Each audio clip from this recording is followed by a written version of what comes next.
نئے کپڑے دھوئے بغیر پہننا۔ رئیس الدین انڈیا سے پوچھتے ہیں کیا نئے کپڑوں کو بغیر دھوئے پہن کر نماز پڑھ سکتے ہیں؟ بعض لوگ کہتے ہیں کہ نئے کپڑوں کو بغیر دھوئے پہن کر نماز نہیں ہوتی۔ بھئی یہ بعض لوگ بالکل غلط کہتے ہیں۔ شریعت میں اصل طہارت ہے۔ جب تک ہمیں کپڑوں کے ناپاک ہونے کا یقین نہ ہو ہم پاک ہی سمجھیں گے اس کو، ورنہ تو ہر چیز کے بارے میں آپ سارا دن یہی بیٹھ کے سوچتے رہو کہ کہیں ناپاک تو نہیں ہے یہ۔ تو اس لیے کپڑوں میں اصل، بلکہ ہر چیز میں اصل یہ ہے کہ وہ پاک ہے، جب تک کہ اس کے ناپاک ہونے کا یقین نہ ہو۔ تو کپڑے آپ نے خریدے کیونکہ آپ کو یقین نہیں ہے ناپاک ہونے کا، تو آپ پاک ہی سمجھیں گے اور ان کو پہن کر اگر آپ نماز پڑھ لیں گے تو نماز ہو جائے گی۔ البتہ ویسے جو پرانے استعمال شدہ کپڑے ہوتے ہیں ان کو دھوئے بغیر پہننا ویسے ایک انسانی ایک طبیعت کے خلاف ہے۔ پتہ نہیں کس کس نے استعمال کیا اس کو، کیا کیا اس میں جراثیم ہو، اور ناپاکی کا امکان تو بہرحال ہوتا ہے۔ تو کوئی احتیاطاً ان کو دھو کے پہن لے تو یہ زیادہ اچھا ہے، اور اس میں یعنی انسان کی جو نفیس لوگ ہوتے ہیں، صفائی پسند ہوتے ہیں، ان کے مزاج کے بھی زیادہ قریب ہے یہ بات۔ دوسری ماں کی اولاد محرم ہے یا نامحرم، یعنی سوتیلی ماں کی اولاد؟ میرے والد صاحب نے میری والدہ کی وفات کے بعد میری خالہ سے نکاح کیا۔ خالہ کے پہلے سے 3 بچے تھے۔ کیا ان بچوں میں سے میرا کسی سے نکاح ہو سکتا ہے؟ اگر نہیں تو کیا ان کے لیے ان کو مجھ سے پردہ کرنا لازم ہوگا یا نہیں؟ کامران شیخ انڈیا سے پوچھتے ہیں۔ بھائی یہ بچے آپ کے کزن ہیں، آپ کے والد کے تو یہ سوتیلے بچے بن گئے، لیکن آپ کے سوتیلے بہن بھائی نہیں بنے۔ وجہ اس کی ہے کہ ان بچوں کا باپ بھی الگ اور ان بچوں کی ماں بھی الگ۔ وہ بچے جن کا باپ ایک ہو یا ماں ایک ہو تو وہ تو محرم ہوتے ہیں آپس میں، لیکن باپ بھی الگ ماں بھی الگ، تو دونوں ہی الگ ہیں، تو پھر وہ نامحرم کہلاتے ہیں۔ لہذا ان میں اگر کوئی بچی ہے تو اس کو چاہیے بالغ ہونے کے بعد آپ سے پردہ کرے، اور آپ کا ان سے نکاح بھی ہو سکتا ہے۔ مرد کے لیے بالوں میں ہیئر بینڈ لگانا۔ آصف صاحب کشمیر سے پوچھتے ہیں میں لمبے بال رکھنا چاہتا ہوں، اگر انہیں سنبھالنے کے لیے ہیئر بینڈ لگاؤں تو کیا یہ جائز ہوگا؟ جی، مرد اگر لمبے بال رکھے اور بار بار ان کو سنبھالنا مشکل ہو رہا ہو تو وہ ان کو سنبھالنے کے لیے ہیئر بینڈ لگا سکتے ہیں، پیچھے کی طرف لے جا کے۔ ایسا نہ ہو کہ اوپر چٹیاں بنانا شروع کر دیں، پیچھے جو بال جاتے ہیں ان کو ہیئر بینڈ سے ان کو باندھا جا سکتا ہے، اس میں کوئی حرج نہیں ہے۔ رسول اللہ صلی اللہ علیہ وسلم نے جو ہے نا عورت کو حکم دیا ہے کہ وہ جب بالوں کی چٹیاں بنائے گی تو اگر وہ بال جب گوندے جاتے ہیں نا بہت اچھی طریقے سے، تو غسل جب عورت پہ فرض ہو جائے تو اس کے لیے بال کھولنا ضروری نہیں ہے، بس بالوں کی جڑ میں پانی پہنچانا ضروری ہے۔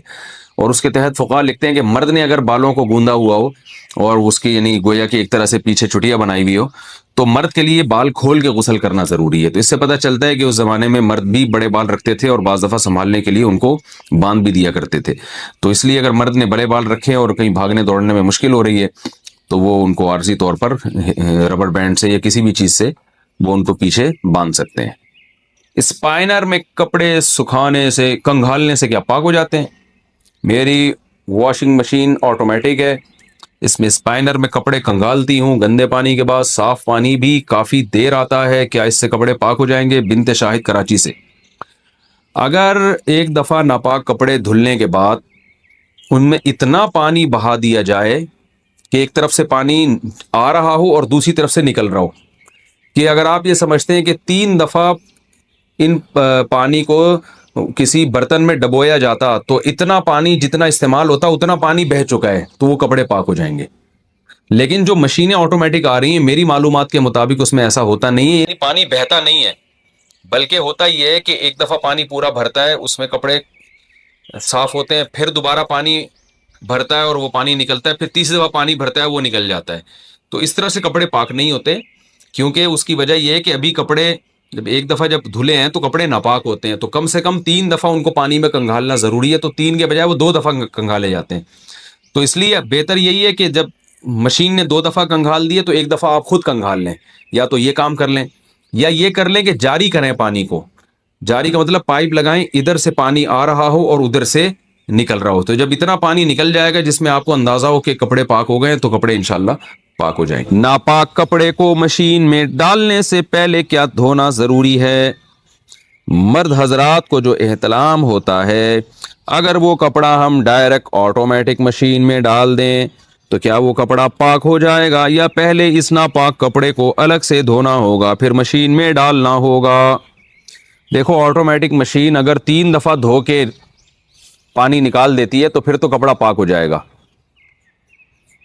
تو اور اگر 3 دفعہ دھونے کے پروسیس سے نہیں گزرتی، یعنی پورا پانی آئے اس میں اچھی طرح دھوئے پانی نکلے، پھر دوبارہ پانی آئے اچھی طرح دھوئے پھر نکلے، پھر تیسری دفعہ پانی آئے اچھی طرح دھوئے پھر نکلے، تو 3 دفعہ اگر یہ پروسیس ہو رہا ہے تو پھر تو کپڑا پاک ہو جائے گا، اور 3 دفعہ یہ عمل نہیں ہو رہا تو پھر کپڑا پاک نہیں ہوگا۔ تو اس کے لیے بہتر یہی ہے کہ مشین نے اگر 1 یا 2 دفعہ یہ عمل کیا تو 1 دفعہ آپ خود کروا دیں مشین سے، مشین تو بٹن دبا دیں گے دوبارہ وہی کام شروع کر دے گی، یا پھر آپ مشین میں پانی بھر کے پائپ نکال دیں، وہاں سے پانی نکل جائے گا تو یہ پروسیس تیسری دفعہ دھونے کا آپ خود کر لیں گے۔ لیکن یہ ضروری ہے کہ نجاست کے اثرات ختم ہو جائیں، تو یعنی اگر وہ نشان پھر بھی موٹا نشان لگا ہوا ہے اس کے اندر گندگی کا تو پھر کپڑا پاک نہیں ہوگا، تو اس کو رگڑنا بھی ضروری ہے تاکہ وہ نشان ہٹ جائے۔ ہاں رگڑنے کے باوجود بھی ہٹ نہیں رہا تو پھر پاک ہے۔ بہت زیادہ بھی وہمیوں کی طرح نہ رگڑنا شروع کر دیں، تو مردوں کے جو کپڑوں پہ ناپاکی لگ جاتی ہے نا، تو 1 دفعہ اس کو بس 1 دفعہ رگڑ دیں اچھی طریقے سے، اگر وہ نشان دور ہو جائے ٹھیک ہے، نہیں دور ہو تو وہ معاف ہے۔ لیکن وہمی لوگ جب یہ مسئلہ سنتے ہیں تو وہ صبح سے لے کے جو کپڑا رگڑنا شروع کرتے ہیں وہ پھر مر جاتے ہیں، ان کو بس وہم ان کا ختم نہیں ہوتا۔ تو بس ہلکا پھلکا سا 1 دفعہ احتیاطاً رگڑ دیا بس کافی ہے، نشان چلا گیا ٹھیک ہے، نہیں چلا گیا تو بھی ٹھیک ہے، اور اگر بغیر رگڑے ہی نشان چلا گیا تو نور لنا نور، سبحان اللہ۔ ٹب سے نہائیں تو اس سے کیا ہم وضو کر سکتے ہیں؟ گھر میں باتھ روم میں نہانے کا بڑا ٹب ہے جس میں 180 یا 200 لیٹر پانی آتا ہے، وہ ٹب اگر پانی سے بھرا ہوا ہو تو اس میں 1 دفعہ وضو یا غسل جنابت کرنے کے بعد دوبارہ اسی پانی سے وضو یا غسل کیا جا سکتا ہے۔ شیرینہ خان: بھائی ٹب میں اگر آپ نے غسل ایسے کیا کہ ٹب کے اندر بیٹھ کے غسل کیا پھر تو اب نہیں ہو سکتا اس سے کچھ بھی۔ تو ہاں اگر ٹب سے ایسے پانی لے کے اپنے اوپر ڈالتے رہے ہیں جیسے مگے سے جو تمیز سے اسی طرح ہی نہایا جاتا ہے، کہ ٹب کے اندر بیٹھ کے نہیں نہایا جاتا بلکہ ٹب سے پانی لے کے جو ہے وہ اپنے اوپر ڈال رہے ہیں، تو پھر تو اس ٹب سے آپ انہیں غسل بھی کیا، جو پانی بچ جائے وضو بھی کریں یا پہلے وضو کر لیں۔ ویسے غسل کے بعد وضو کی ضرورت نہیں ہوتی، لیکن سنت غسل یہی ہے کہ پہلے وضو کریں پھر غسل کریں۔